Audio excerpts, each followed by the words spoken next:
chilling endings. 3.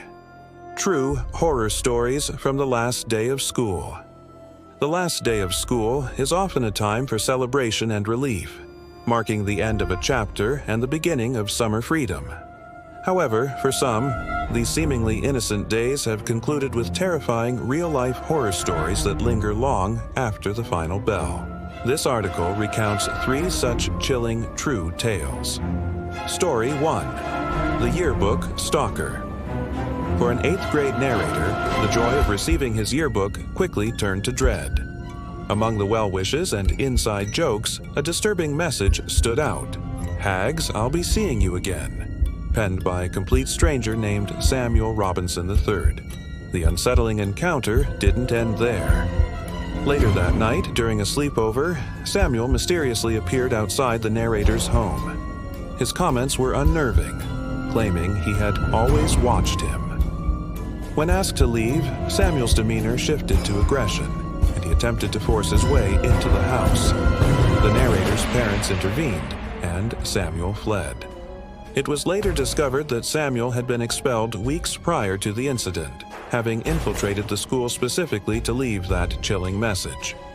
He was never apprehended, leaving behind a lingering question mark of fear. Story 2. The Tweaker's Revenge.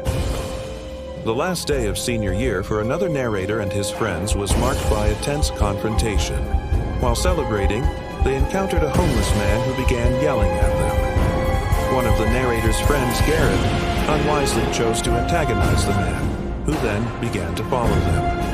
The encounter escalated dramatically later that night when the homeless man attacked the narrator in his own backyard, attempting to strangle him. Fortunately, the narrator fought back, and his assailant ultimately fled. Though the narrator survived the attack, the incident served as a stark reminder of how quickly a seemingly ordinary day can turn perilous. Story 3. The Last Day Plot. A 7th grade narrator remembers a solitary and peculiar classmate named Sven. On the final day of school, Sven's behavior became unusually erratic. The narrator also noticed a significant number of unfamiliar students in his class.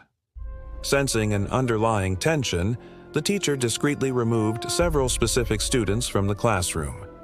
Shortly after, the fire alarm blared, evacuating the school. While outside, the narrator caught a glimpse of movement in an otherwise empty second-story window of the school building. Police soon arrived and school was dismissed early. The full horror of the situation was later revealed to the narrator by his parents. A group of non-students, facilitated by Sven, had planned to set the school on fire. Sven, who was last seen allowing the perpetrators into the school through a side fence, disappeared after the incident, leaving behind a chilling mystery of a potential tragedy averted. These 3 accounts serve as a grim reminder that even on days meant for celebration, danger can lurk in unexpected forms, transforming moments of joy into indelible memories of terror.